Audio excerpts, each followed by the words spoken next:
नमो भगवते वासुदेवाय।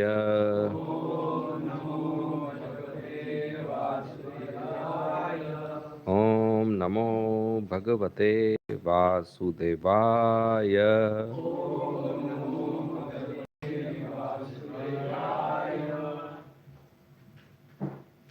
ओमज्ञानतिमिरन्धस्य ज्ञानाञ्जनशलाकया चक्षुन्मीलितं येन तस्मै श्रीगुरवे नमः।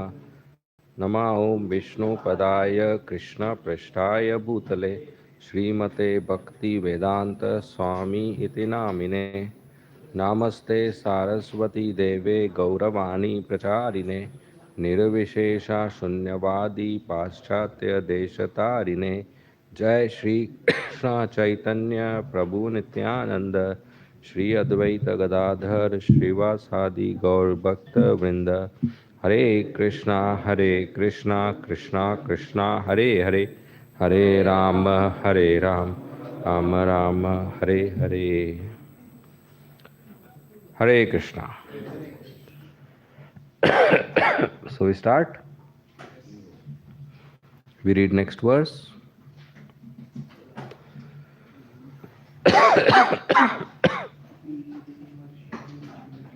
Mike.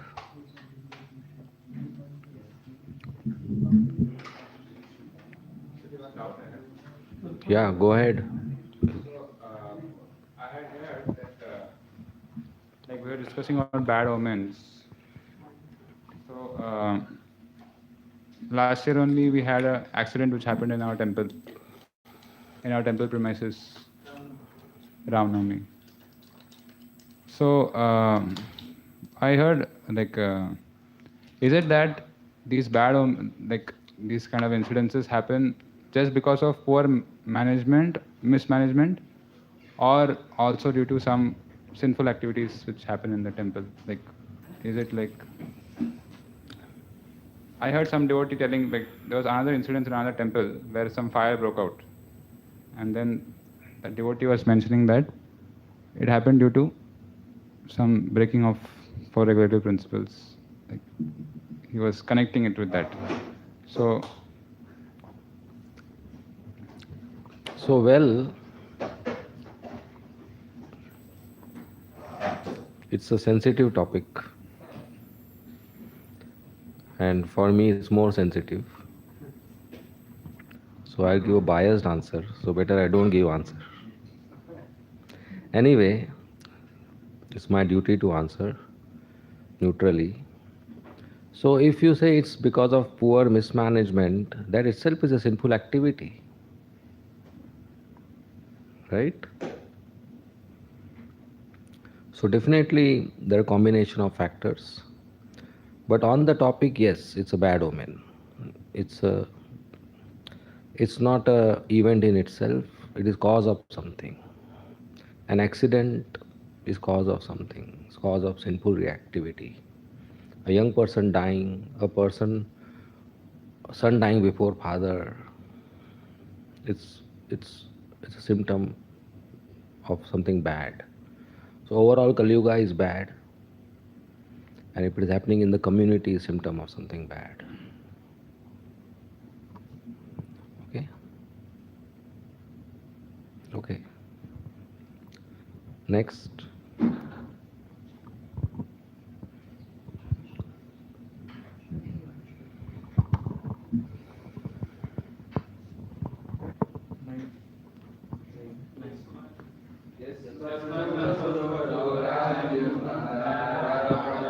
कुलं प्रज आसन सपत्न विजयो लोकाश्च यदनुग्रहात्.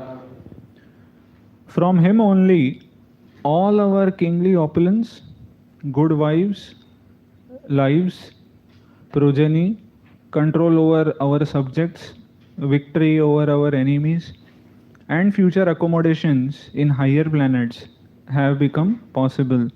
All this is due to His causeless mercy upon us. Purport.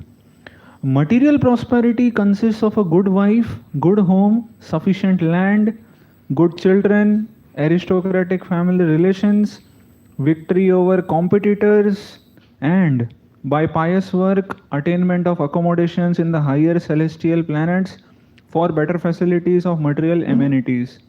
These facilities are earned not only by one's hard manual labor or by unfair means, but by the mercy of the Supreme Lord. Prosperity earned by one's personal endeavor also depends on the mercy of the Lord. Personal labor must be there in addition to the Lord's benediction. But without the Lord's benediction, no one is successful simply by personal labor. The modernized man of Kali Yuga believes in personal endeavor and denies the benediction of the Supreme Lord.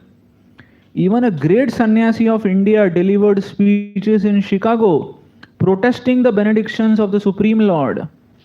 But as far as Vedic Shastras are concerned, as we find in the pages of Srimad Bhagavatam, the ultimate sanction for all success rests in the hand of the Supreme Lord.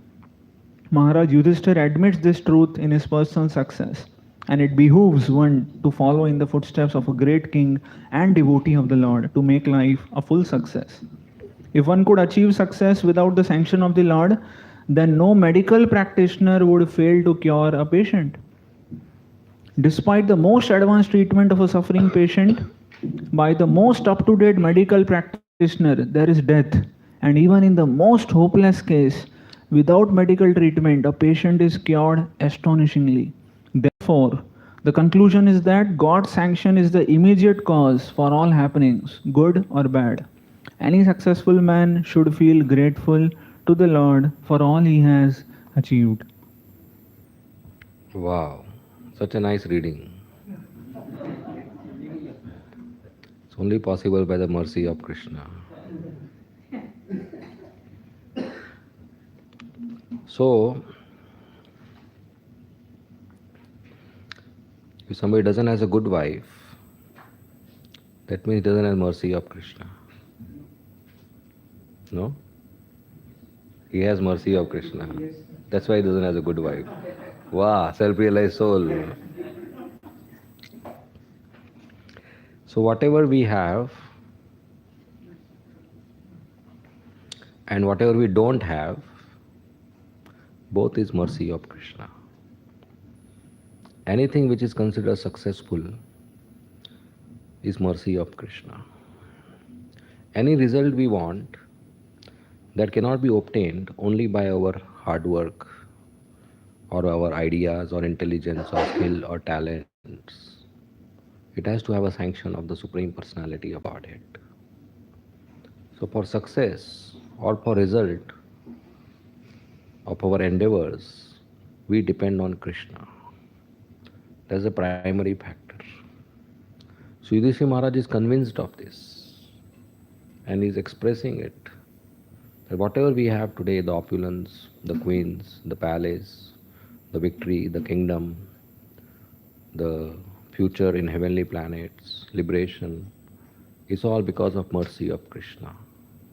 It's all because of sanction of Krishna. Without Krishna's sanction, not even a blade of grass moves. Bhagavan ke bina patta bhi nahi hilta hai. So Prabhupada gives example of patience. It is very much seen that a patient is in the hands of good doctors and good medical equipment and good medicines and good hospitals and good processes, but still he dies. And there are some who are told by doctors that he will not live long, 2-3 months, and is there for 10-20 years and not dying or is cured. There are so many examples like that. So this is all by the sanction of the Supreme Personality of Godhead. It's not in our hands. So for success, we should always depend on Krishna.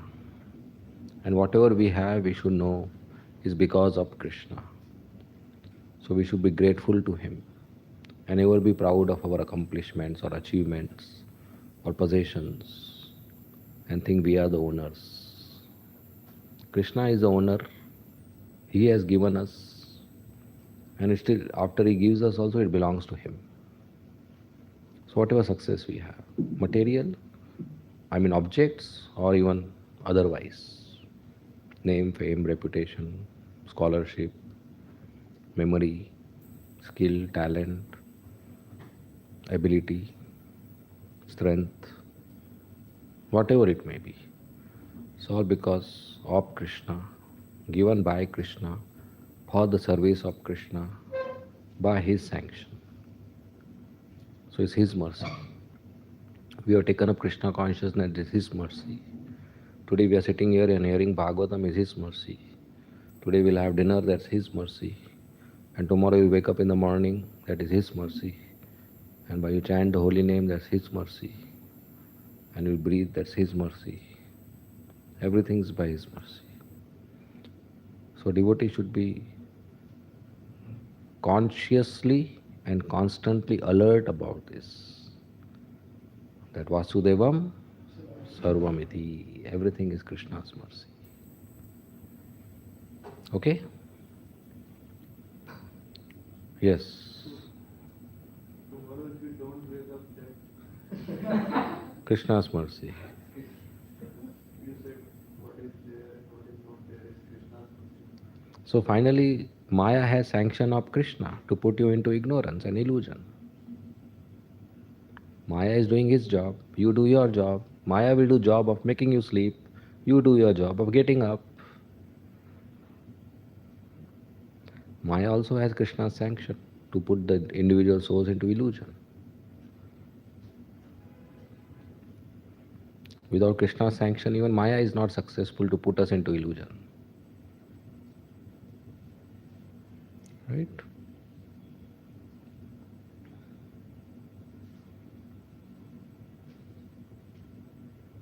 Next.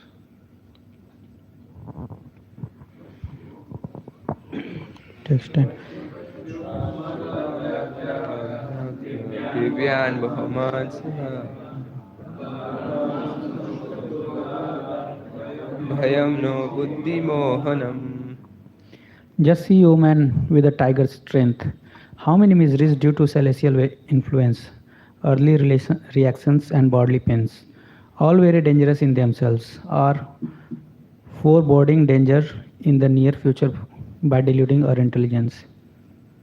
Material advancement of civilization means advancement of the reactions of the threefold miseries due to celestial influence, early reactions, and bodily or mental pains. By the celestial influence of the stars, there are many calamities like excessive heat, cold, rain, or no rain, and after effects are famine, disease, and epidemic. The aggregate result is agony of the body and the mind. Man-made material science cannot do anything to counteract these threefold miseries. They are full punishments from the superior energy of Maya, under the direction of the Supreme Lord. Therefore, our constant touch with the Lord by devotional service can give us relief without our being disturbed in the discharge of our human duties. The Suras, however, who do not believe in the existence of the God, make their own plans to counteract all these threefold miseries, and so they meet with failures every time. The Bhagavad Gita 7th chapter clearly states that the reaction of material energy is never to be conquered because of the binding effect of the three modes. They can simply be overcome by one who surrenders fully in devotion under the spirit of the Lord. So Yudhishthira Maharaj is describing the omens in three levels. The omens in space, celestial, the omens in earth, and omens in body.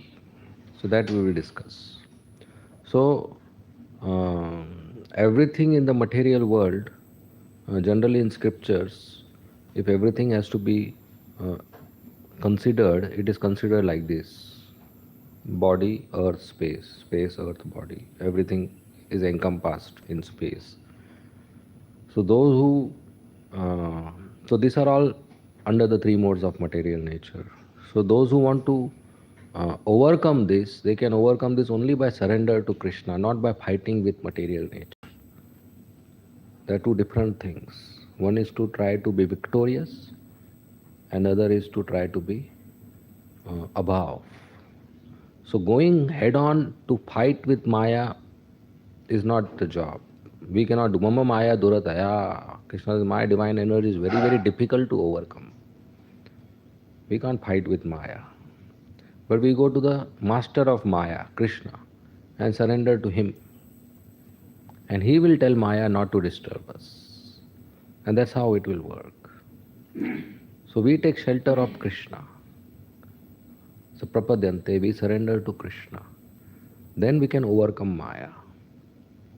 If we fight Maya, that is another Maya. The very attempt to fight Maya itself is Maya. So we cannot be victorious. One karma cannot cut another karma. One papa cannot cut another papa. It's only by surrendering to Krishna. So the whole process of Srimad Bhagavatam is not to make us strong to fight with Maya. It is to make our faith strong to surrender to Krishna. The more we surrender to Krishna, the more by Krishna's mercy, Maya will leave us. We will reduce the influence of three modes on our consciousness. So that's the main point in every chapter of Srimad Bhagavatam, that we take shelter of Krishna. And how to take shelter of Krishna? By taking the shelter of this process of bhakti given by the Guru, so spiritual master and the Acharya, founder Acharya, Srila Prabhupada. He has given us morning to evening, whatever engagement. We perform that, especially hearing and chanting and morning program in association of devotees. So we perform that, Maya drops us. Okay, Krishna ka admi, I have to drop. Maya is also doing devotional service. That is Maya's service, Maya seva to Krishna, thankless job.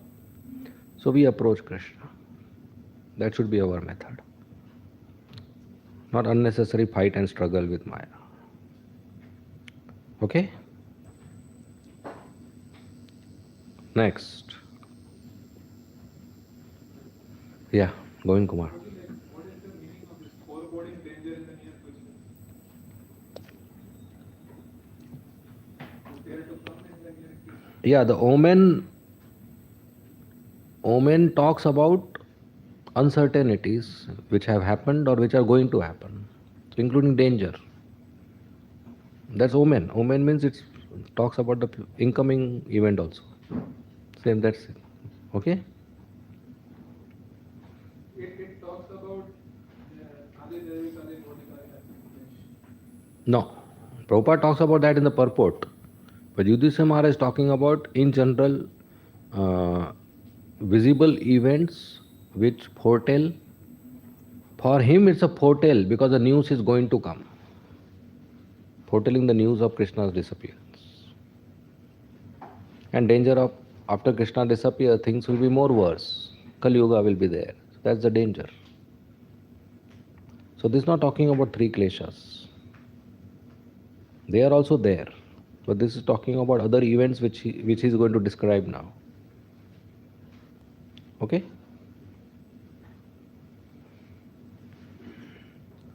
Yeah, next.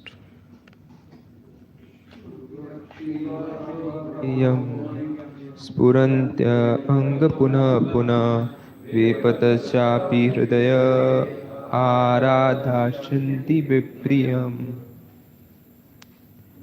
The left side of my body, my thighs, arms and eyes are all quivering again and again.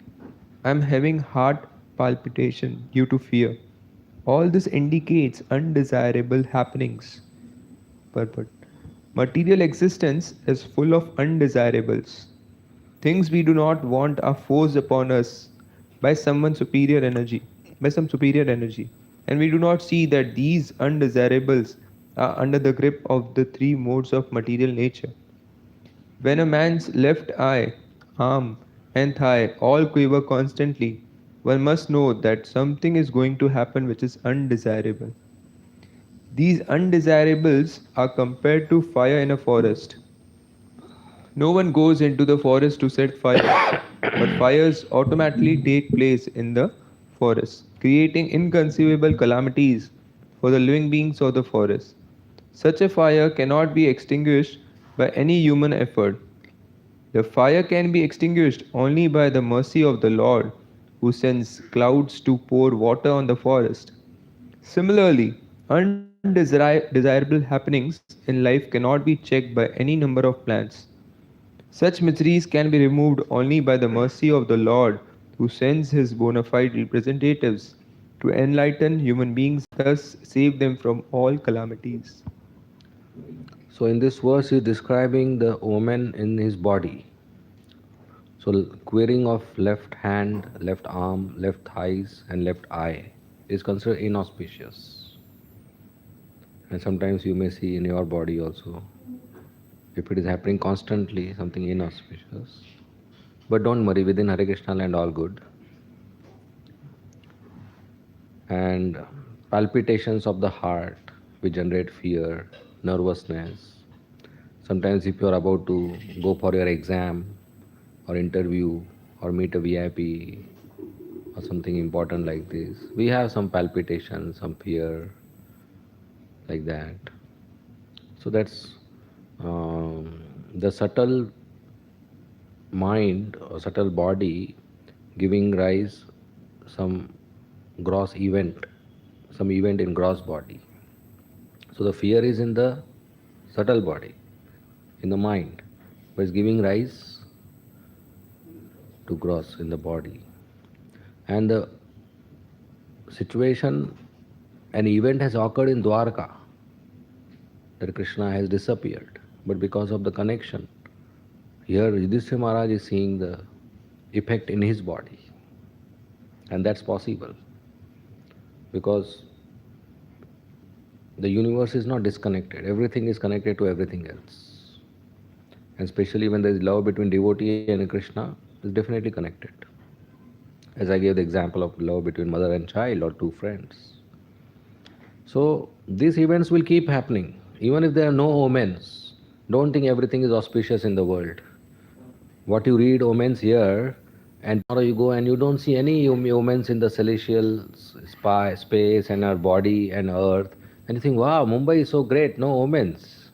No, it's third class. Already things are going to be bad and worse. Prabhupada gives the example of forest fire. It's going to happen.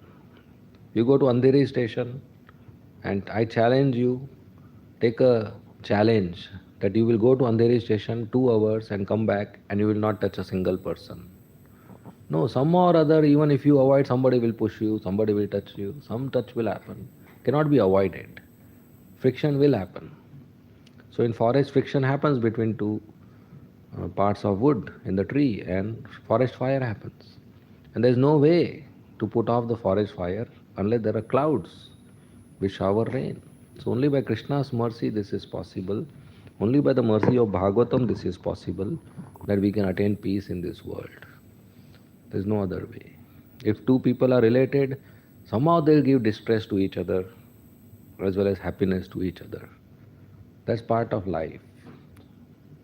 So we should not be disturbed by all this. We should know we have taken shelter of Krishna and we continue to increase our surrender to Krishna and go back to the spiritual world where there is no duality. Otherwise there are calamities everywhere, whether there is omen or there is no omen. So we are safe from the calamity today is because of mercy of Krishna. Otherwise there are so many calamities that the possibility and the probability of getting entangled is very high. So today I am alive in Krishna consciousness is mercy of Krishna. Otherwise it's very difficult. We should know that. Okay? Yes. With the example of forest fire igniting by chance, why this is given? Like we know that suffering comes because of bad karma only. So there is a cost to it. Why then this example is given that out of a sudden, if you like this world is a place of misery, and by chance suffering will come upon us. But there is a cost to the suffering. No, yeah. See, two people meet, they are going to give disturbance to each other, irrespective of bad karma. So bad karma is one, but this material world itself is dukhalayam ashashvatam. So you don't want it to happen, still it will happen. That's why I said like that. Even without karma. Yes. The very existence in material world is the original karma.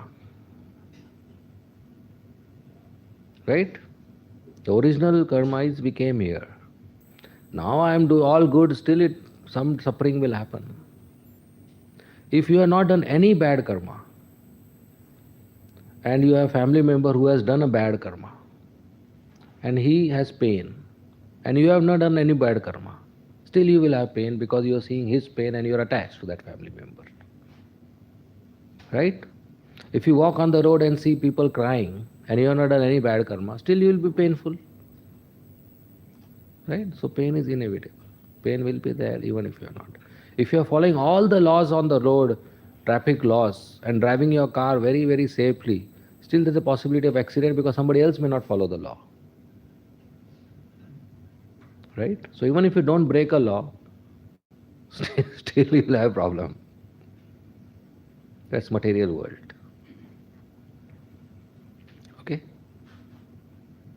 If you are a tree with fruits, you are happy to give fruits to others without any hesitation. Still people will throw stones at you. Arey, you are ready to give, still they are throwing stones. That's material world. Cannot be avoided.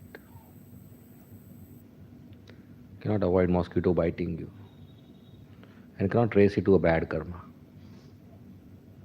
These events can be traced to bad karma. But as you said that when we see people connected to us, they are suffering, and that may not be because of my karma, but their karma, but still we think that. So fine, you're convinced. Okay. Whatever answers work, you accept it. That's preaching. Most of the preaching is not correct, we do. But because it works, people say, okay, so we go forward. Otherwise, most of the statements nowadays preachers do are not correct. Very easily can be defeated. But they don't get a good intelligent man against them. Yes. Slowly adding to it is mentioned in the scripture that the karma of father goes to the son. Karma of father goes to son. Children, their children. Karma of father goes to children. To give him pain. To give him pain. Means Yeah. what? Means father will get pain by seeing his son suffering. Yeah, So actually it is karma father which is being suffered by his right. son. But it worked. But he agreed on something which is not Right. factual. That's why I don't agree with that. That's what I'm saying, it worked. I gave an answer. I gave multiple answers to his question. Some worked, some didn't work. So I think I said him it worked, so we were moving on. Now it didn't work for you. So I'll have to give another answer. But any other answer worked for you for the same question? None. None worked. Okay, we'll rediscuss it. So the primary question was, the That is related, like that is also part of our karma, that father's karma may come upon us. so it's still not by chance. Your original question was why we are talking it as a forest fire, which is considered by chance, which should not be by chance because it has a cause. Right? So I tried to give you multiple examples that some are not necessarily traced through a bad karma. And it is correct what Adityaram Prabhu is saying in the example, and otherwise that in general if somebody is having good computability, he can trace back to a bad karma, otherwise it should not happen. At the same time, there is an original karma of coming down to the material world, so it will happen. Some suffering will happen even if you cannot trace back the history of the cause. That's why it's called forest fire. That two people come in contact, they are going to give distress to each other, somehow or other. So the material world is arranged in such a way that the distress which you are going to happen by chance is not by chance. Your karma and that person's karma are computed in such a way that you both come together in one house or one room or close to each other. So the material world is optimized for each living entity in such a way that every living entity takes birth in those families and those people come in contact with him where maximum karma is negated, so that this life is optimized for his going back home, back to Godhead. Imagine what kind of computation is done for billions of living entities to come together in a space where maximum karma is give and take done, so that this life you can go back home, back to Godhead. For an ordinary person who cannot understand this computation, for him it's a chance only. No? So it's said, forest fire. Two people come in contact giving trouble to each other. But it can be traced back. In that way, two wooden pieces coming together also by laws of physics can be traced back through the time that when they would mature and create a friction. What will be the speed of the wind and what will be the direction of the wind and in which season it will happen. That two wooden pieces will come together and a friction will happen and fire will get created. If you have a good statistical model, you can predict the next fire. No? It's possible. But we do not have that computational ability. So we say by chance. Is that okay? Adityanam, is that okay? Because it's okay, we move on. Next.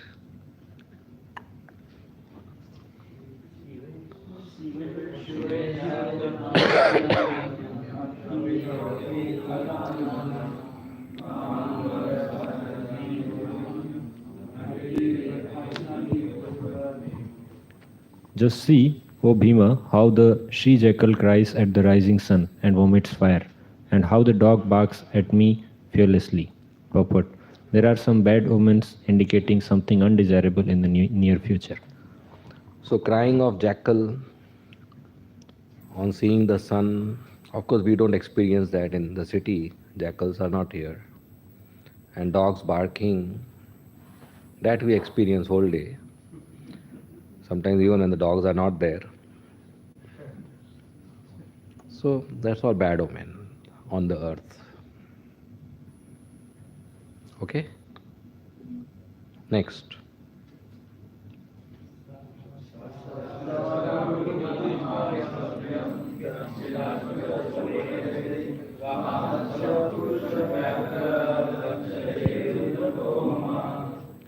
O Bhima Sen, tiger amongst men, now useful animals like cows are passing me on my left side, and lower animals like the asses are circumambulating me. My horses appear to weep upon seeing me. So generally it is said cows on the right side is auspicious, on the left side is not auspicious. And donkeys on the right side is not auspicious. So Yudhishthira saw cows on the left and donkeys on the right. So it's inauspicious. And the horses, which are supposed to be strong, horses don't cry. They always tolerate whatever effort they have to put, carrying burden or running. Horsepower, that's why it's defined for motors. So horses are weeping. That means they are becoming weak. Okay? Vomiting fire, there are some jackals which vomit fire. Otherwise, there is lots of heat generated in their body. Lot of heat generated. Okay? Then there are those who bark on social media. They are also vomiting fire. That is also fire only. Cows crossing on left, that is with respect to the king only or Any person, but not in that way. The cows are always auspicious. But generally, if a cow is doing your parikrama, it's better to be on the right side, clockwise rather than counterclockwise. So nowadays we are not so sensitive about all this because we are not among the cows. Generally, a superior person should be kept on the left.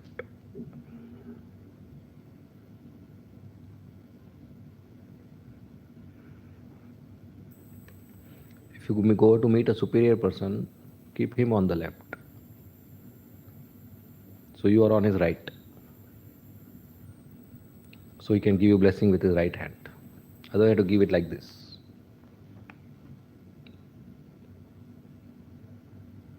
That's why we pay obeisances to Prabhupada, keeping him on our left. So we are on his right. So he blesses with his right hand. Radha Rasbihari also. So we keep superior person on our left. Okay? No? Not okay? Which part is not okay? Huh?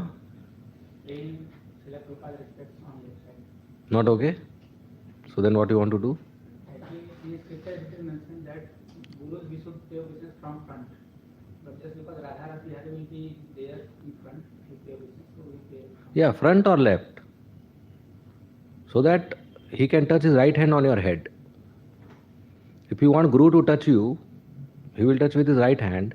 And if you go on his left, he will have to touch like this. Na? So why you want to give him inconvenience? It's better to touch like this. Na? Right? Okay? And Guru is always with Krishna. So Guru will keep Krishna on which side?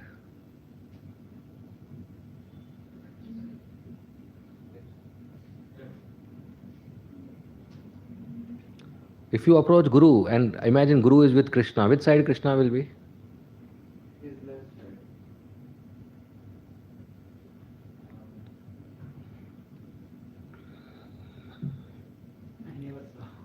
I know that. He will keep Krishna on his left, right? So that Krishna's right is near him. Yes or no? Manoram, I can't see Aditya Ram. You can shift your chair, one of you. Guru will keep Krishna on his left. I'll tell you the reason why. So when you are approaching Guru, you should approach Krishna's side or Guru's side. So that is your left.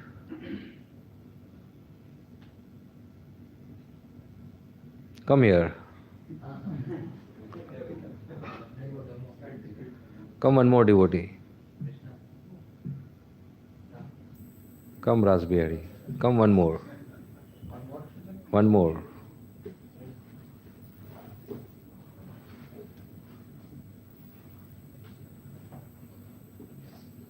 Okay, you approach. Rasbihari is Guru, Sundar is Krishna. Which side you will keep him? Left, my left side. Okay, now you approach. Which side you will approach? Guru? Which is your? No, you approach him, na? So आपके left में आए ना? वो तो ऐसा आओ ना? नहीं, रास्ता कहीं से भी हो. आप जब मिलेंगे तो किस तरफ रखेंगे गुरु को? राइट? तो गुरु अपना राइट हैंड रखेगा ना? रखो right hand. Now why Guru is on Krishna this side and not this side? Because this side is occupied by Radharani. Radharani is always on Krishna's left side. So Krishna's left is occupied. You can't take that position. Guru cannot stand there. Private affair. So Guru goes on Krishna's right. So you go on Guru's right. So he's on your left.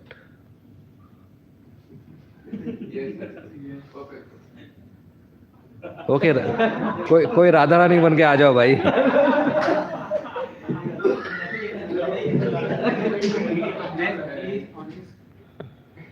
Right side. Okay, Krishna is superior. there is two people, A and B. How they are standing, I don't know. You want to meet A. Which side you will go? A side or B side? Simple. Guru and Krishna, you want to go to Guru. Which side you will go? Guru side. Guru wants to meet Krishna. Which side he will go? Krishna side. Or Radharani side? First he will go to Radha. No. He'll go to Krishna. No. Not as a service. We are talking about meeting. He cannot go to Radharani's side to meet Krishna. To meet Krishna, you have to go to Krishna. A and B. If you have to meet A, you cannot go B's side. If I have to meet B, I have to go B. B side. If you have to meet A, you have to go to A side. Right? So A and B. So this is A and B, and this is A and B. So your A, Guru you want to meet, so you have to go to Guru's side, that's A. And Guru will stand on Krishna's side, that's A for Guru. No? Through Guru, you will meet Krishna. Yes. No, yes. Okay. Convinced. Oh, this is not at all complicated. That's the reason Balram is standing. Because Guru, right? We'll come to that. Yes. Like you can conclude this discussion. Okay. No, so this is not complicated at all. Just sit and think about it. You are a very intelligent person. Just sit and think about it. हाँ तो करते हैं. ये हो गया? Okay? Hare Krishna. If A and B are there standing and you want to meet A, you don't go to B's side. You go to A's side. So you go to Guru's side. And Guru is on Krishna this side because Radharani is on the other side. Okay? Krishna and Guru. Huh, what happened? Is that the reason Balram standing right side of the No, Balram accepts Krishna as his superior. That is also a reason, but Balram accepts Krishna as his superior. So Balram keeps Krishna on his left. Okay? Superior person is to be kept on the left. And you are correct. If the deities are not there on the opposite of Prabhupada, this way also you offer obeisance. In South India they do that even today. Okay? Yes? Not Radharani and Krishna. Huh. Who is superior? Equal. But Krishna accepts Radharani higher. Radharani. Accepts Krishna higher. So the superior is their love. There is no difference. But because Krishna accepts Radharani as higher, we respect that relationship. So she is Queen of Vrindavan. And Krishna is servant. In marriages also, Prabhuji, the bride is kept on left. And So this perverted reflection. this is from scripture. Huh? This is from scriptures. Yeah, those who marry, they know why. That's the only way you can try to be peaceful. Hmm? In Bhakti Siddhanta Vaibhav, page 341, there is that chapter is of Hindi version. So there it is mentioned.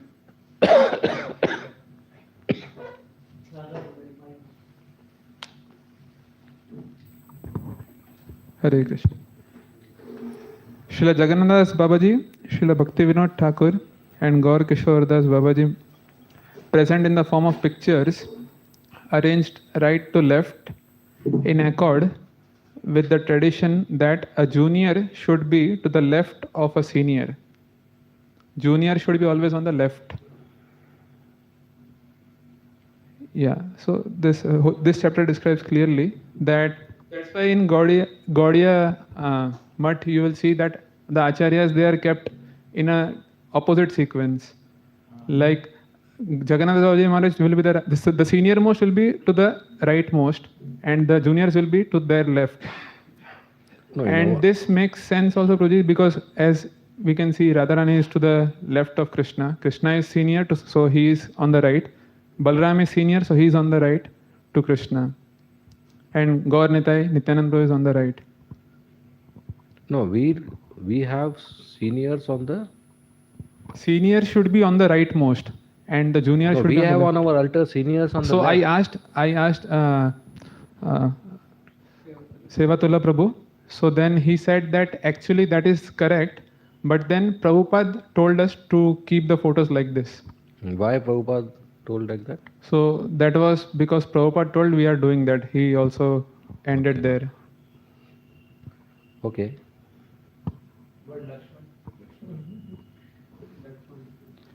Oh, Ram Darbar. Okay. So तो फिर शत्रुघ्न इधर है. okay, I am not aware of this reference, but what I mentioned, I am aware. and that makes sense to me also, and that's what we see on our altars.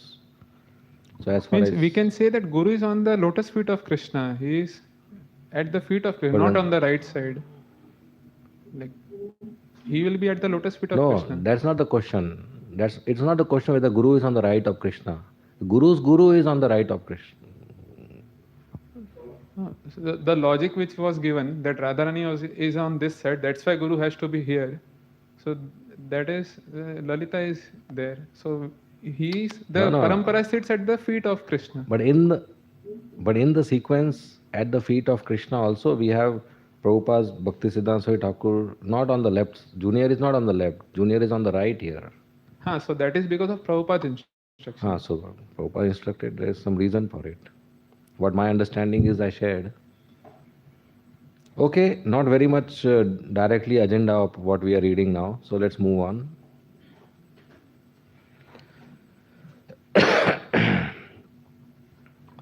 Next. 14 text number मृत्युदूतं कतोपयं मूलंकं कपयन्मने प्रत्यवलोकञ्च कुञ्चि विष्णुमिषितं. Translation. Just see, this pigeon is like a messenger of death. The shrinks of the owls and their rival crows make my heart tremble. It appears that they want to make a void of the whole universe. Yeah, okay. So these are more omens described. Shouting of the owls and the crows. Very, very heart-penetrating kind of shrieks. Dil dehla dene wale. I don't know how to tell that in English. Heart trembling. Trembling, yeah, dehla. Okay, next. धूमादिश परिधय कंपते भूसहाद्रिभिः निर्धातश्च महान्तात साकं च स्तनयितनुभिः.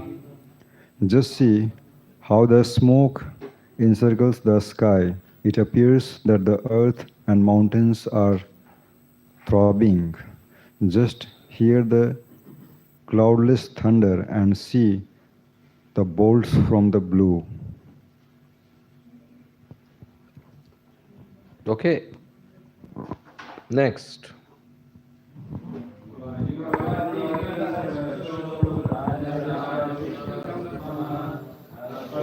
Gusanti jalada vibhatsa sarvata. The wind blows violently, blasting dust everywhere and creating darkness. Clouds are raining everywhere with bloody disasters. Next. Sorry? Bloody disasters. I mean disasters in which blood will come out of the body. Wounds. Not. By rain, people are dying. Huh? Rain people die or not? Flood and nowadays electricity problems.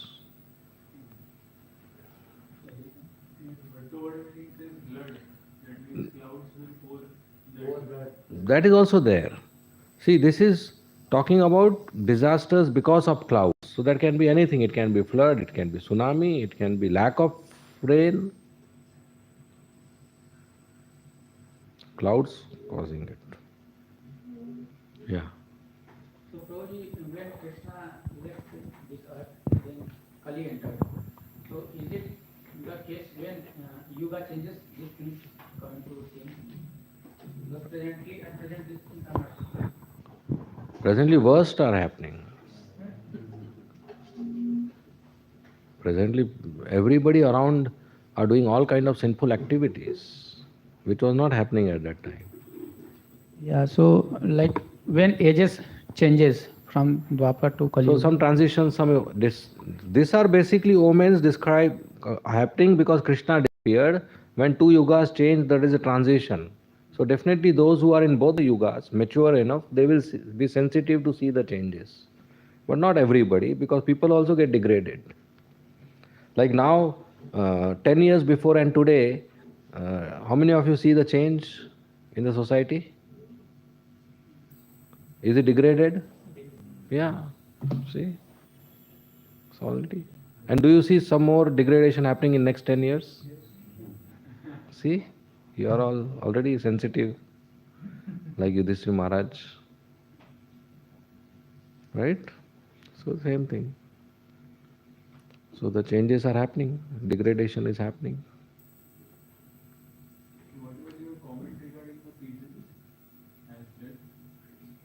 What?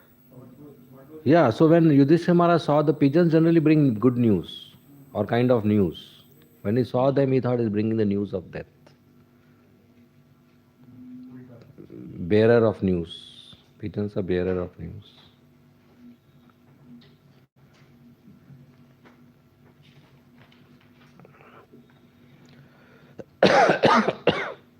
Next.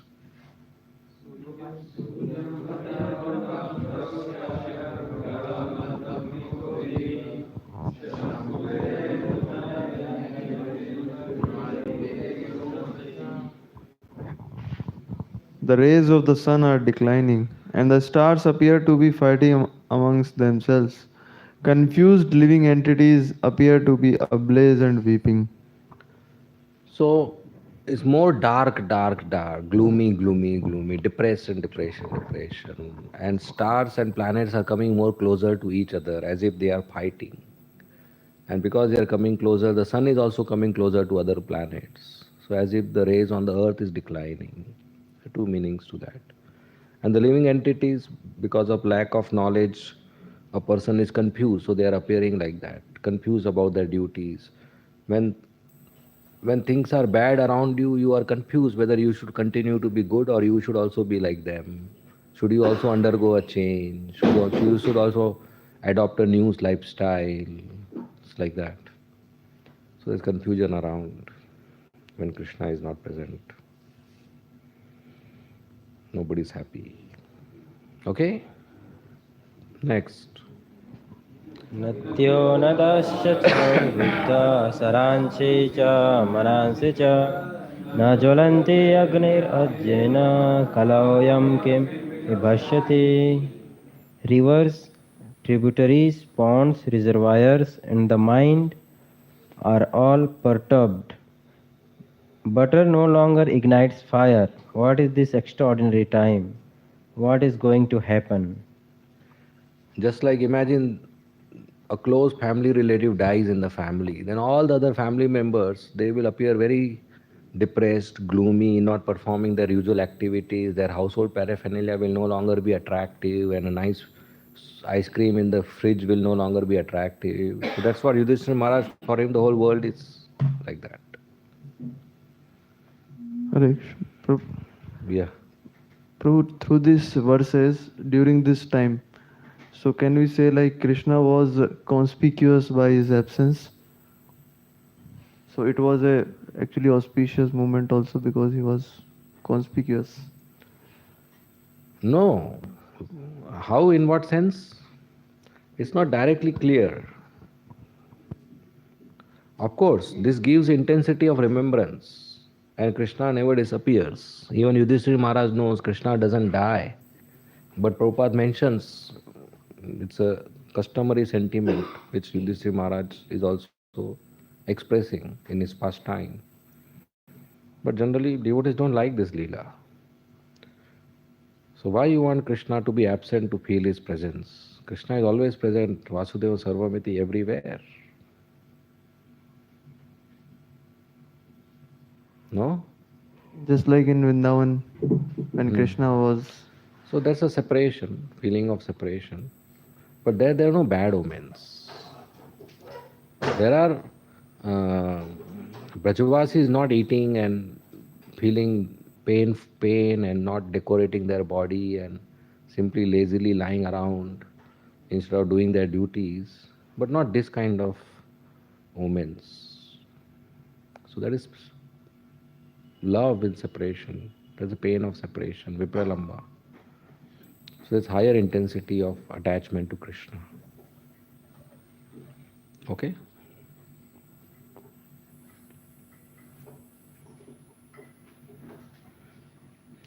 Next. Question? Wait. Ananda Singapore.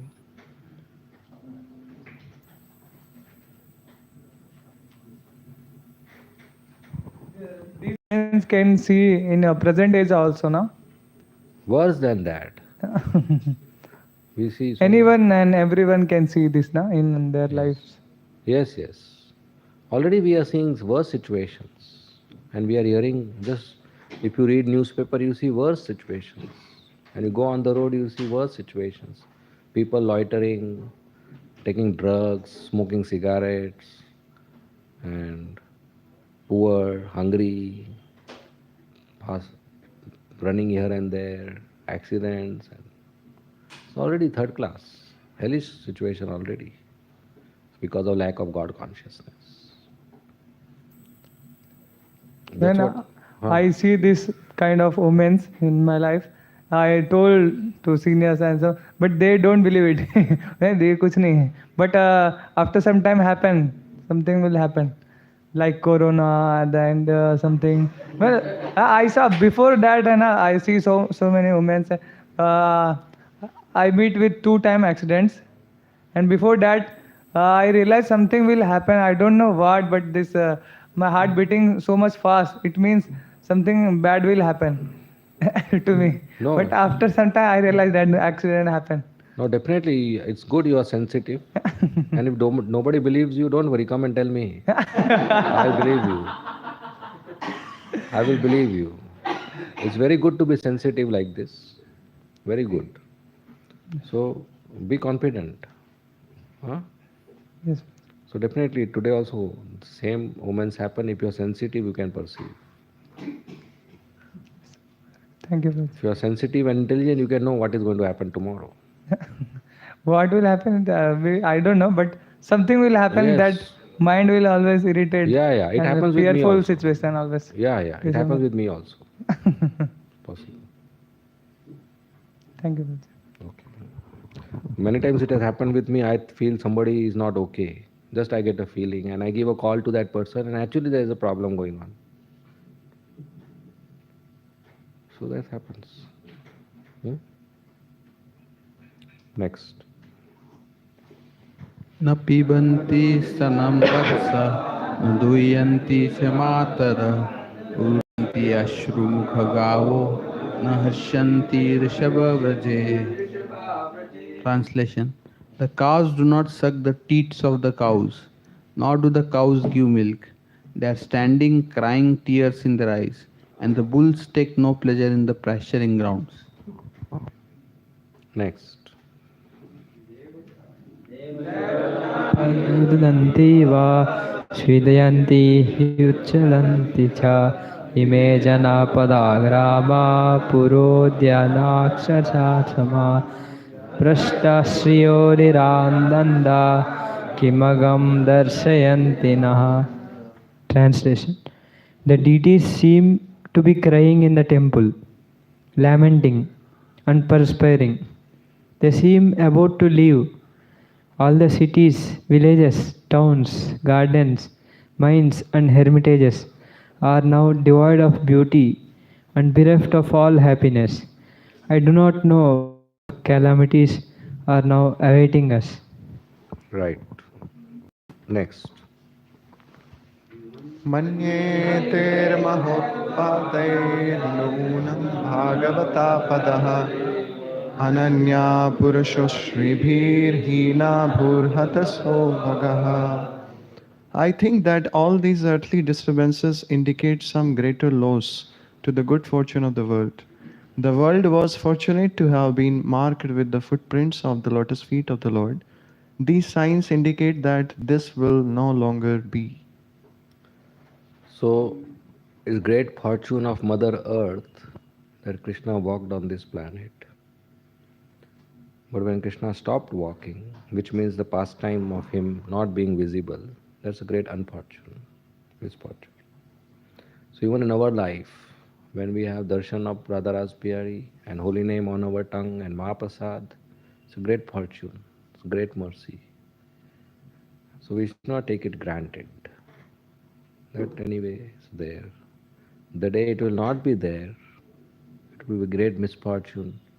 Tomorrow, if you are not able to chant the holy name because you are in coma or accident or ICU, or not able to have Mahaprasad or Prasad or association of devotees, and that's possible. So we have example of Leela Keshav, he is suffering so much without what is easily available to us here. So we pray for him, of course. It's a very critical situation. No Mahaprasad, only saline, cannot talk, cannot see deities, too much. So we should not take it granted. We should give it a very high value. That today I have this opportunity to have Mahaprasad, to interact with devotees, to hear and read Bhagavatam and to chant the holy name. So I should do it very nicely. Okay? Next. Yeah, wait. Radha Krishna Prabhu.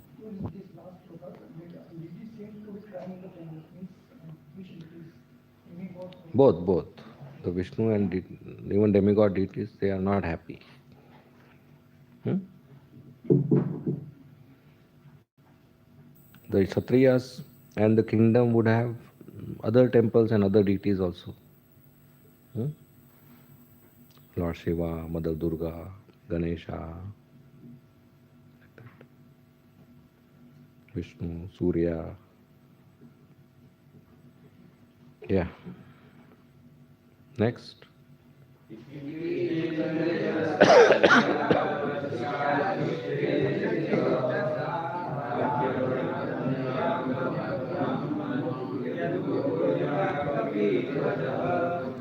O Brahmana Shaunaka, while Maharaj Yudhishthira, observing the inauspicious signs on the earth at that time, was thus thinking to himself, Arjun came back from the city of the Yadus, Dwarka.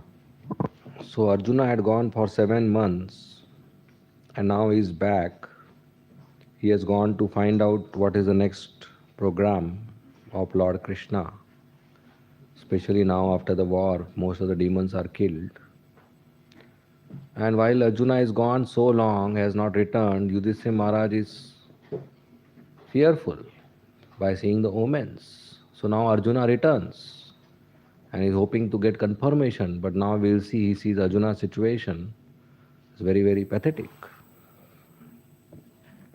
Next.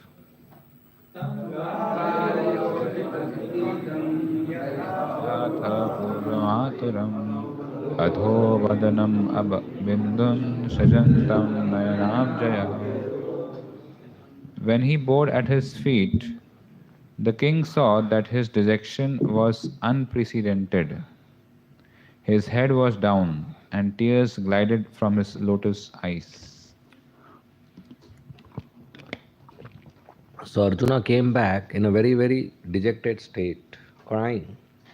Still he bowed down because that is the etiquette of meeting your superior. Okay, next.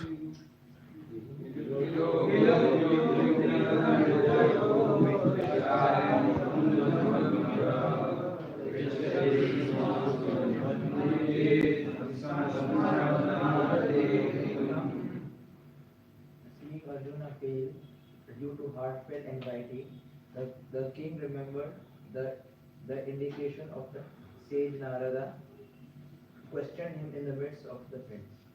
So when he saw Arjuna, he remembered that Narada Muni had indicated, which we'll read in the previous chapter, the departure of Krishna and Yaduvansh. But then, trying to be hopeful, he starts asking Arjuna if everybody one by one is okay in Dwarka.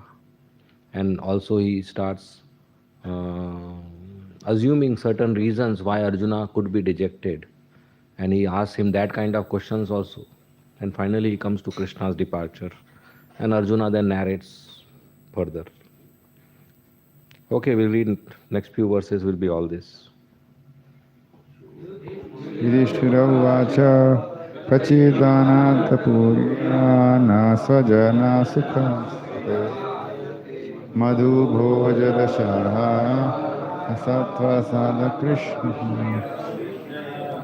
Maharaj Yudhishthir said, "My dear brother, please tell me whether our friends and relatives, such as the Madhus, Bhojas, Darshas, Arhas, Satvatas, Andakas, and members of the Yadu family are all passing their days in happiness?"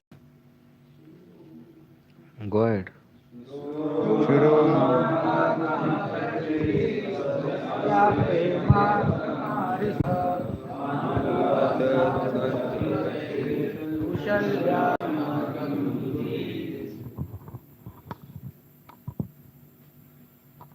Is my respectable grandfather Surasen in a happy mood? And are my maternal uncle Vasudev and his younger brothers all doing well? So Yudhishthir's mother Kunti Maharani is sister of Vasudev, who is son of Surasen. Okay. सप्तस्वारस्तत्पत्न्यो मातुलान्यः सहात्मजा आसते सस्नु साक्षेमं देवकी प्रमुखः स्वयं. His 7 wives, headed by Devaki, are all sisters. Are they and their sons and daughter-in-laws all happy? Yeah, so those are Vasudev's wives. Next.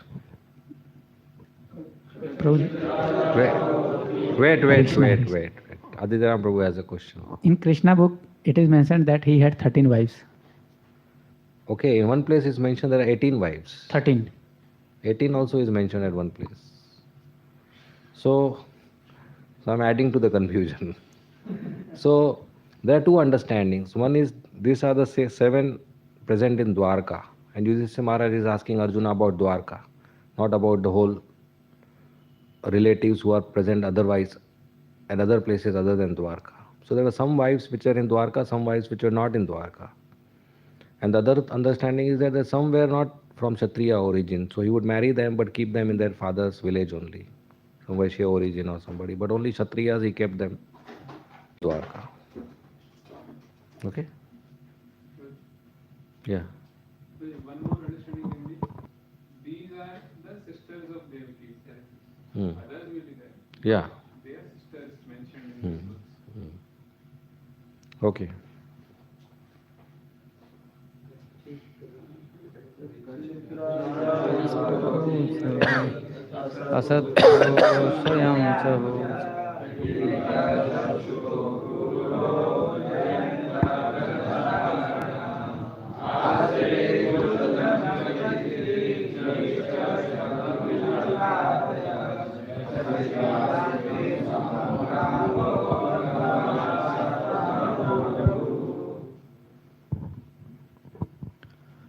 Are Ugrasen, whose son was the mischievous Kamsa, and his younger brother still living?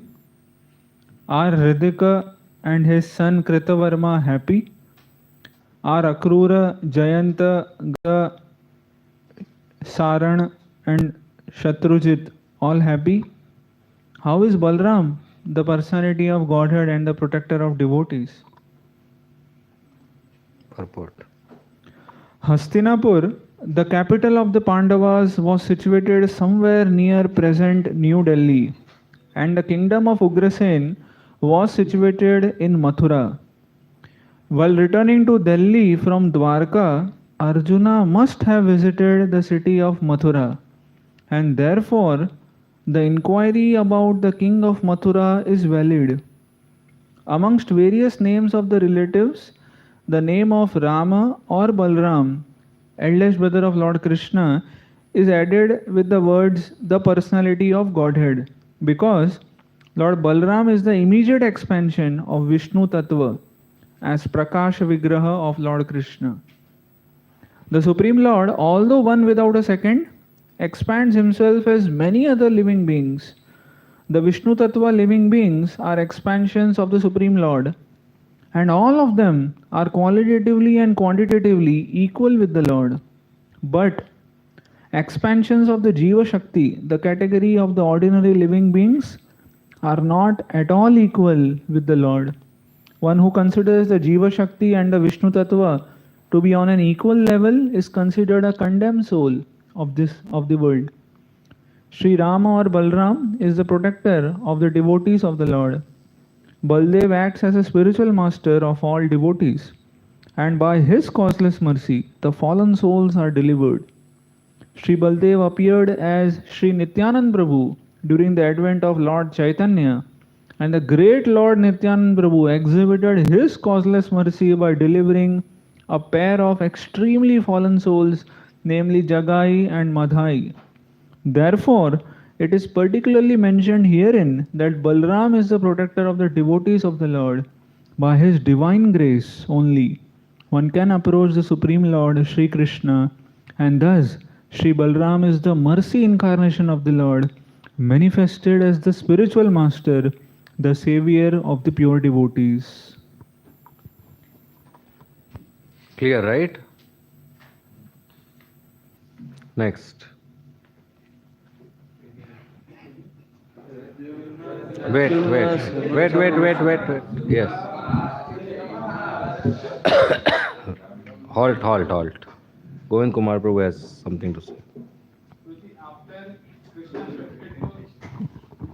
After Krishna shifted to Dwarka, were some of the Yaduvamshi still ruling Mathura?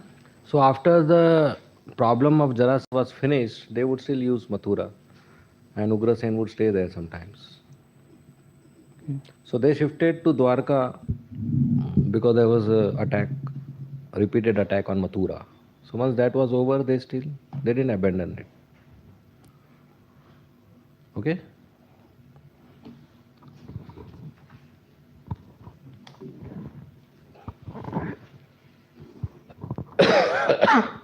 Next.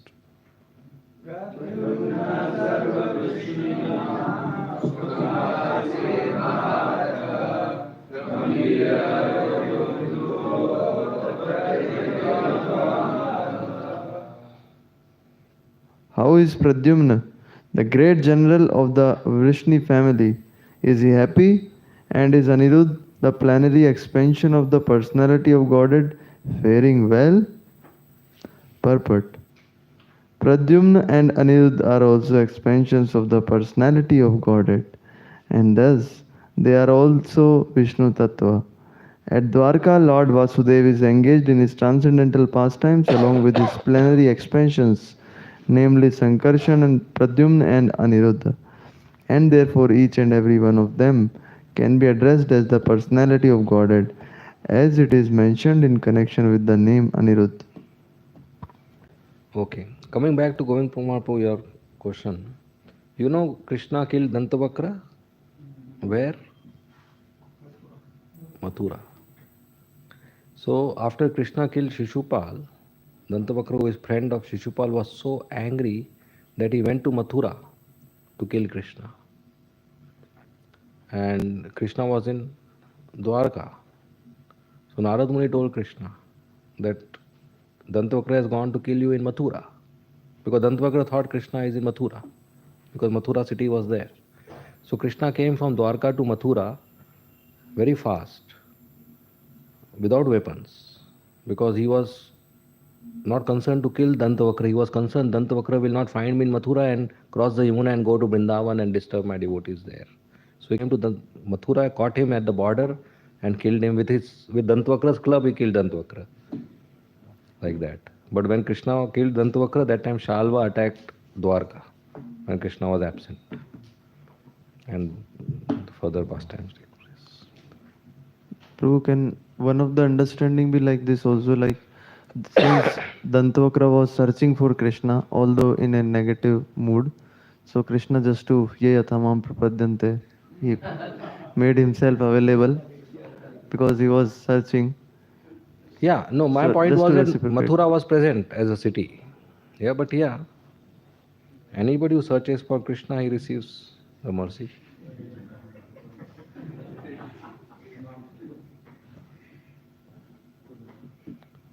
Yeah, you want to say something? Next. Who has not read should read. Or you want me to call names? Huh? Sai Krishna read? Who else? Haigreva Prabhu read? No, don't take. I am talking about next. You read. So those who have not read should read, otherwise we'll call names. That will not be interesting phenomena. Okay. Use your energy for reading. Yeah, next.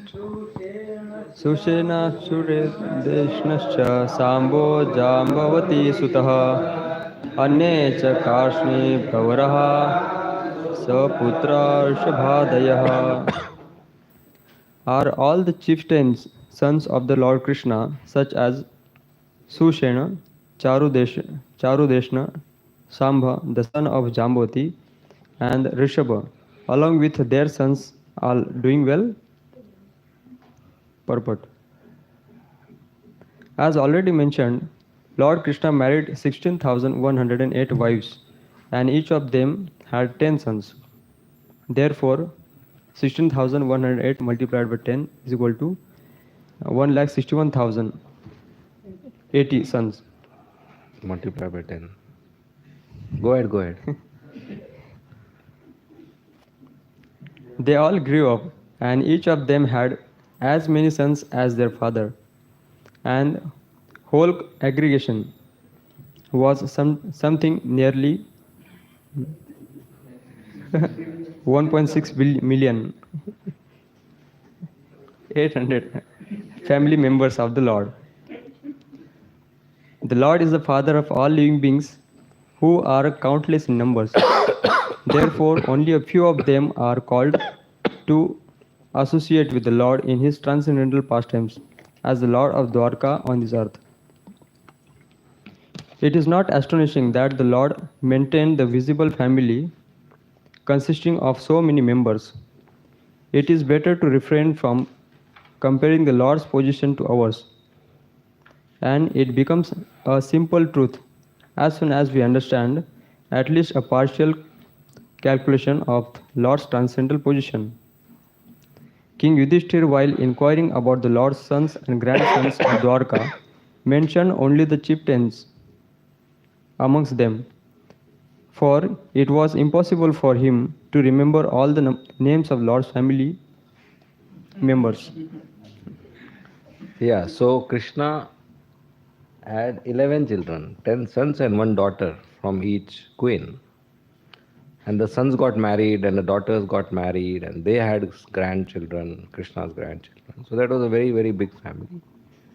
But that's not great. That's not at all great. Because Krishna is maintainer of unlimited living entities. This is not a big number. So finite number, Krishna is maintainer of infinite number. So we of course should not compare ourselves with Krishna. He is transcendental. He maintains everybody. Okay, so when 1 or 2 names are mentioned, it refers to the whole collection. That is asking welfare of everybody.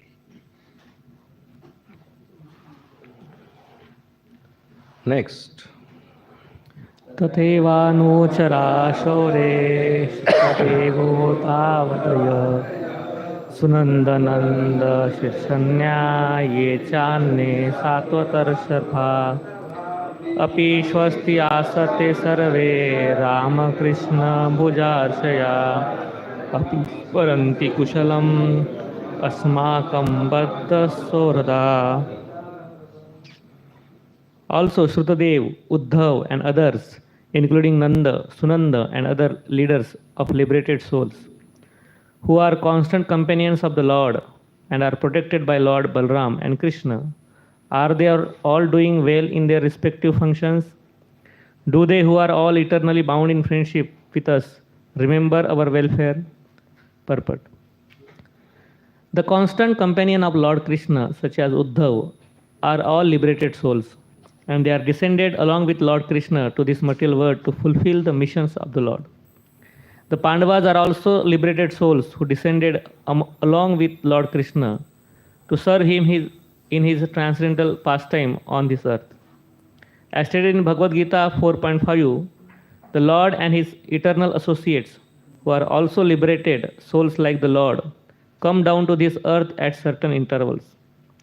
The Lord remembers all these descents, but his associates, although liberated souls, forget due to their being Tathastha Shakti, or the marginal potency of the Lord. That is the difference between the Vishnu Tattvas and Jiva Tattvas. The Jiva Tattvas are infinitesimal particles of the Lord's potency, and therefore they require the protection of the Lord at all times. And to the eternal servitors of the Lord is pleased to give all protection at all time. The liberated souls never therefore think themselves as free as the Lord or as powerful as the Lord, but they always seek the protection of the Lord in all circumstances, both in material world and in the spiritual world. This dependence of the liberated soul is constitutional, for the liberated souls are like sparks of a fire that are able to exhibit the glow of fire along with the fire, and not independently. Independently, the glow of the sparks is extinguished, although the quality of fire or the glowing is there. Thus, those who gave up the protection of the Lord and become so-called lords themselves out of spiritual ignorance come back again to this material world, even after prolonged tapasya of the severe types. That is the verdict of the all Vedic literature. Jiva, the conditioned soul, or any soul, is part and parcel of Krishna. And the relationship is that of dependence. We are dependent on Krishna, not independent of Krishna.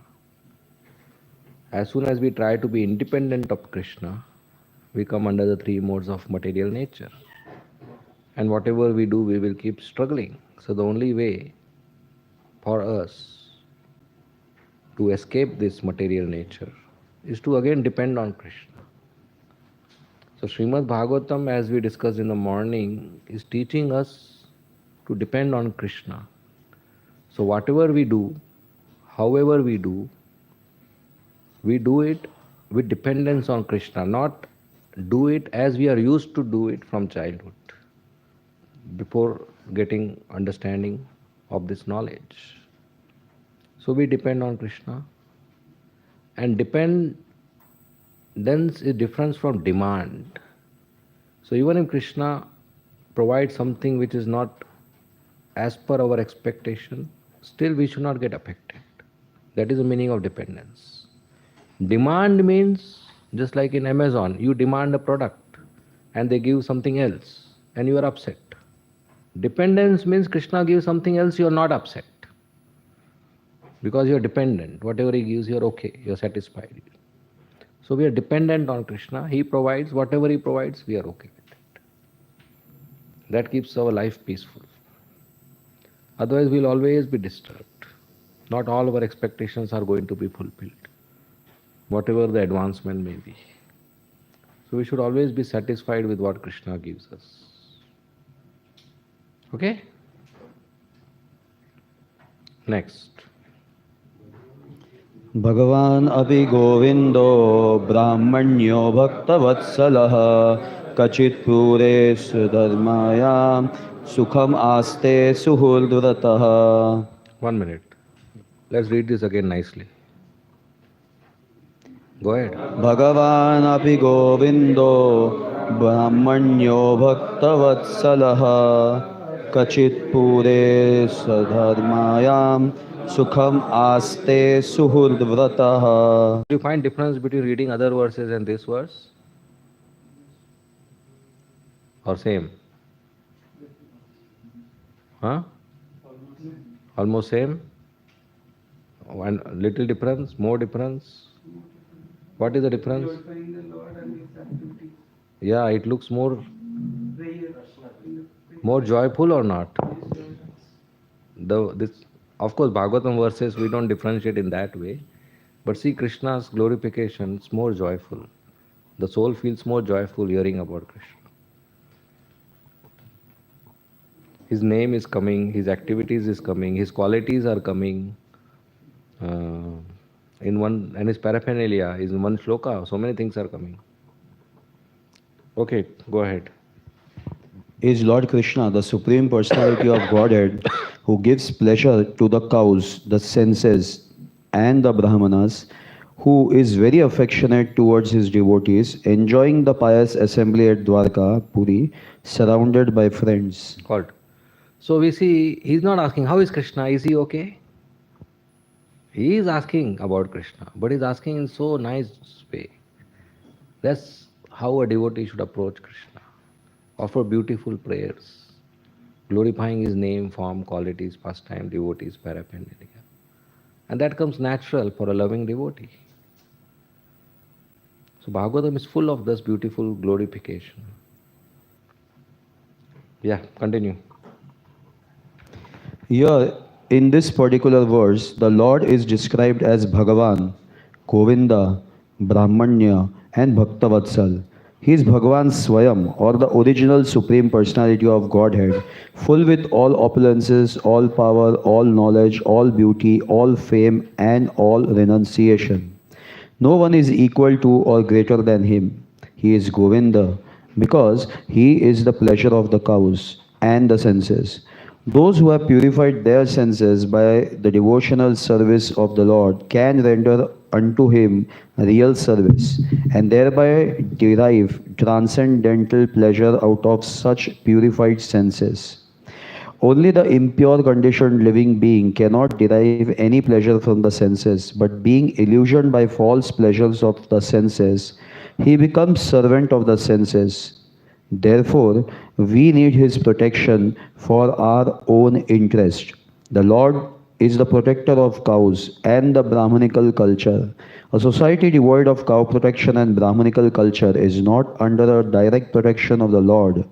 Just as the prisoners in the jails are not under the protection of the king but under the protection of a severe agent of the king. Without cow protection and cultivation of the Brahmanical qualities in human society, at least for a section of the members of the society, no human civilization can prosper at any length. By Brahmanical culture, the development of the dormant qualities of goodness, namely truthfulness, equanimity, sense control, forbearance, simplicity, general knowledge, transcendental knowledge, and firm faith in the Vedic wisdom, one can become a Brahman and thus see the Lord as he is. And after surpassing the Brahmanical perfection, one has to become a devotee of the Lord so that his loving affection in the form of proprietor, master, friend, son, and lover can be transcendentally achieved. The stage of a devotee which attracts the transcendental affection of the Lord does not develop unless one has developed the qualities of a Brahman, as above mentioned. The Lord is inclined to a Brahman of quality and not of false prestige. Those who are less than a Brahman by qualification cannot establish any relation with the Lord, just as fire cannot be kindled from the raw earth unless there is wood. Although there is relation between wood and the earth, since the Lord is all perfect in himself, there could not be any question of his welfare, and Maharaj Yudhishthir refrained from asking this question. He simply inquired about his residential place, Dwarkapuri, where pious men assemble. The Lord stays only where pious men assemble and takes pleasure in their glorifying the supreme truth. Maharaj Yudhishthir was anxious to know about the pious men and their pious acts in the city of Dwarka. Yeah. So, cow protection and Brahmanical culture. Protecting cows and developing Brahmanas. These both are hand in hand. The Brahmanas means good qualities. Samodamo, all those qualities. And that can happen by help of cow, by drinking cow milk, serving the cow, reading scriptures, doing sadhana. So these two are essential items required in the society to make the society a better place, to make it habitable for gentlemen, for noble class of people. If the cows are killed or eaten and there are no brahmanas, then the society like today is in chaos. So ISKCON's responsibility is to those people or young boys who are willing to train them as good Brahmanas, good Vaishnavas, pure devotees, and engage them in preaching activities so that one devotee can create more devotees, one Brahman can create more Brahmanas, one Vaishnava can create more Vaishnavas by preaching, by sharing Krishna consciousness with others, so that more and more members of the society become devotees, and then the society will be peaceful. And it should be honest, proper devotee, not in dress or not in name, Das, Mr. Das. No, actual devotee by practice, by character, by etiquette, by behavior, by qualities. So we don't just come to ISKCON by changing dress, but we come here by transforming our heart, by purifying our heart, by behaving like a devotee, like a gentleman, developing good character, good quality. Good quality is important, not just quantity. Okay? Anything? Yeah.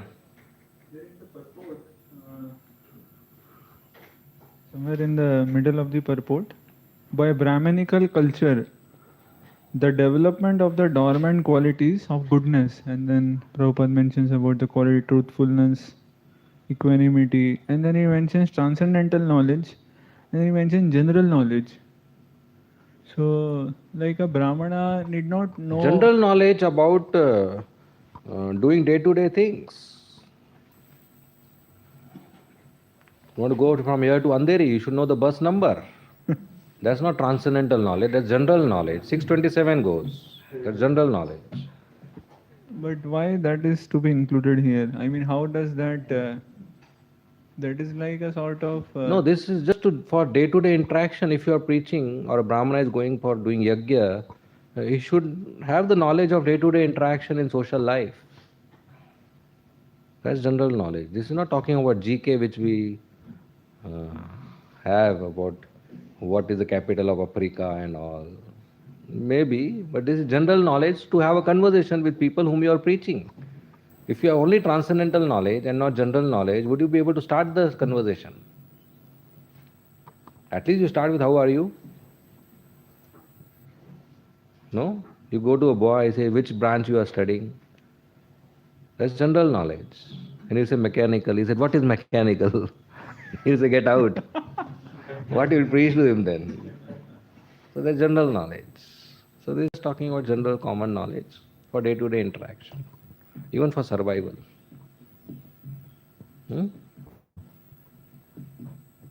Okay?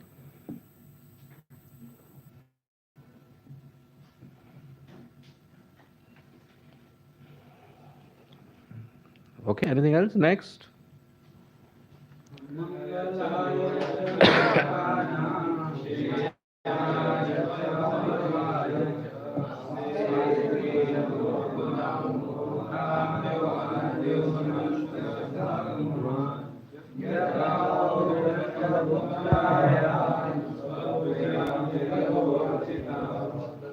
Hridayanti Paramanandam Mahapaurusham Eva. The original personality of Godhead, the enjoyer, and Balram, the primeval Lord Ananta, are staying in the ocean of the Yadu dynasty for the welfare, protection, and general progress of the entire universe. And the members of the Yadu dynasty, being protected by the arms of the Lord, are enjoying life like the residents of the spiritual sky. Go on. Go on. Yeah. As we have discussed many times, the personality of Godhead Vishnu resides within each and every universe in two capacities, namely as Garbhodakshay Vishnu and Kshirodakshay Vishnu. The Kshirodakshay Vishnu has his own planet on the northern top of the universe, and there is a great ocean of milk where the Lord resides on the bed of the Ananta incarnation of Baldev. Thus Maharaj Yudhishthir has compared the Yadu dynasty to the ocean of milk and Sri Balram to the Ananta, where Lord Krishna resides. He has compared the citizens of Dwarka to the liberated inhabitants of the Vaikuntha Lokas, beyond the material sky, further than we can see with our eyes, and beyond the sevenfold coverings of the universe, there is a causal ocean in which all the universes are floating like footballs, and beyond the causal ocean, there is an unlimited span of spiritual sky, generally known as the confluence of the Brahman. Influence of the Brahman. Effulgences of the Brahman. Within this effulgence, there are innumerable spiritual planets, and they are known as the Vaikuntha planets. Each and every Vaikuntha planet is many times bigger than the biggest universe within the material world. And each of them, there are innumerable inhabitants who look exactly like Lord Vishnu. These inhabitants are known as Mahapaurishikas or Purushas, directly engaged in the service of the Lord.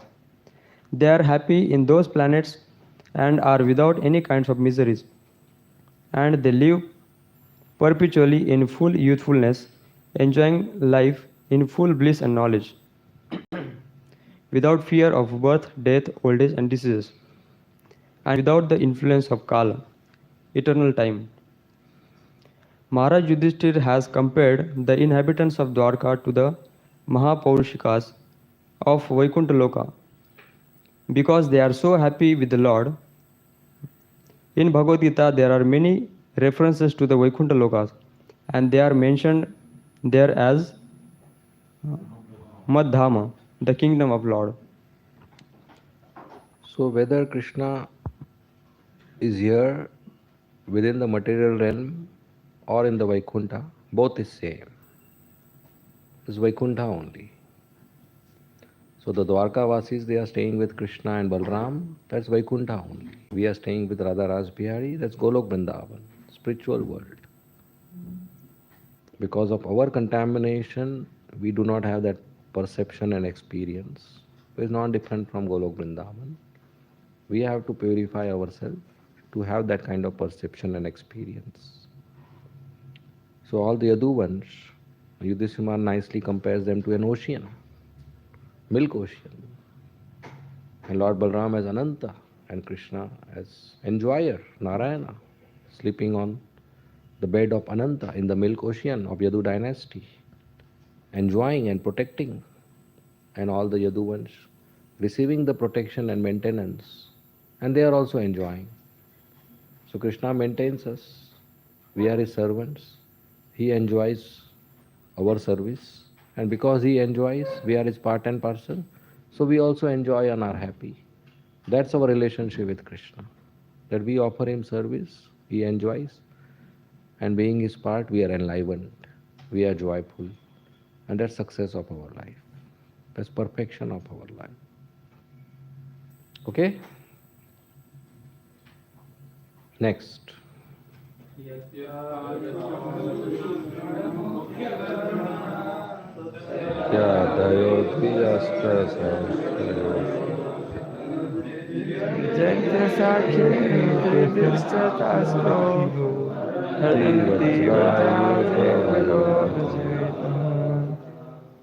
Translation.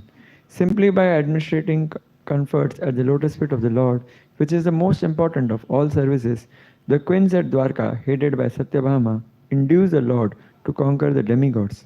Thus the queens enjoy things which are prerogatives of the wives of the controller of Thunderbolt.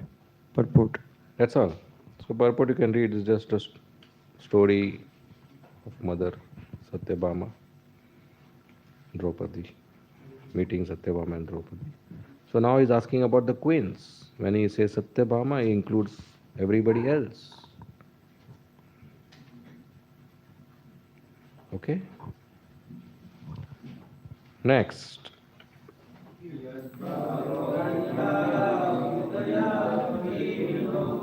Yadu Kavira Suto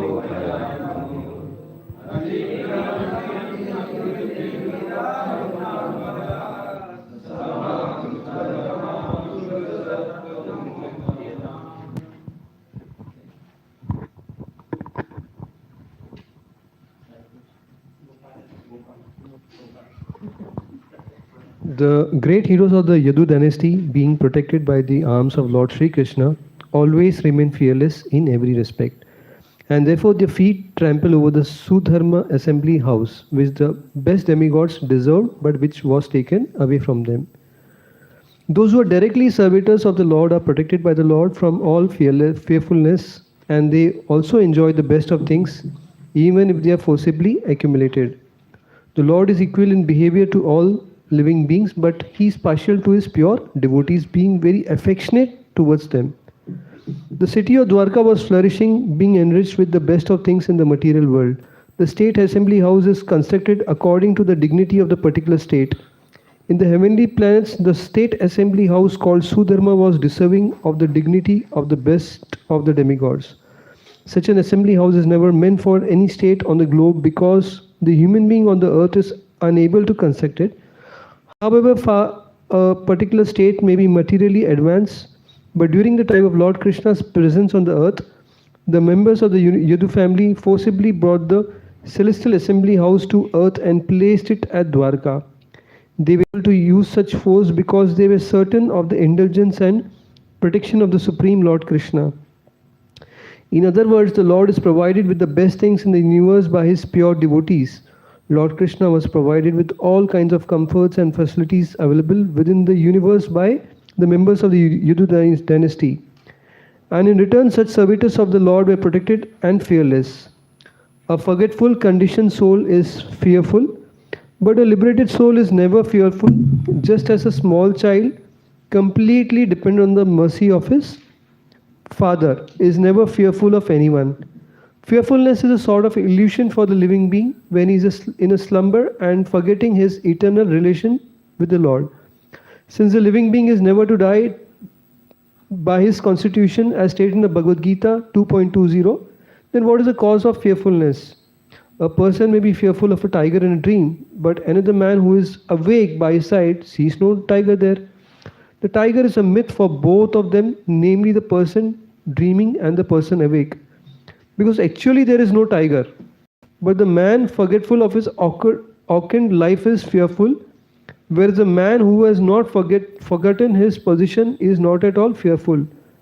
Thus the members of the Yadu dynasty were fully awake in the service of the Lord, and therefore there was no tiger for them to be afraid at any time. Even if there was a real tiger, the Lord was there to protect them. So when Krishna is near, no fear. So Yaduvansh, they were always with Krishna, and they were always aware of Krishna's protection as their master and enjoyer. So they were fearless.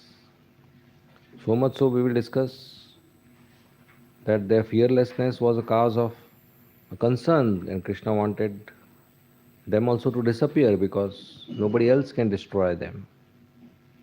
So they were fearless so much that they enjoyed, for Krishna they brought the best of everything in the universe, including the Sudharma assembly of Indraloka, which ordinarily cannot be present in human society. Nobody can construct that kind of assembly, and nobody can have that kind of assembly which Indra has. It's a very high standard. But they brought it for Krishna. Indra gave everything in the universe which is best should be offered to Krishna. What is best in Mumbai should be offered to Radharas Bihari. The best sabjis, the best milk, the best fruits, the best grains, the best flowers, the best cloth, and the best brahmacharis, best devotees. Everything best should be offered to Krishna. And that's how everybody gets blessings. So what is best in our life should offer to Krishna. Our best talent, our best skill, our best time, and early morning is the best time. Of course, we have full time, to offer all the time, but especially early morning, to Krishna. And that way, we are purified and our life is perfect. Okay? Yes.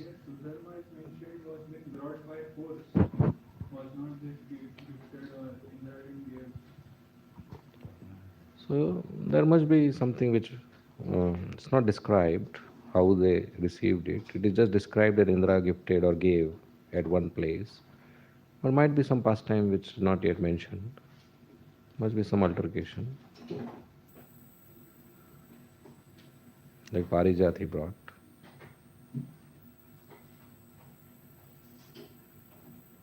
Okay. Or Indra might have gifted part of it and they brought the whole thing. Or Indra might have given one version, they brought the version 2.1. Something might have like that. Okay, any more questions? Shall we end here for today? Okay, thank you very much. Srimad Bhagavatam ki jai. Srila Prabhupada ki jai. Hare Krishna. We'll meet tomorrow, 11 a.m.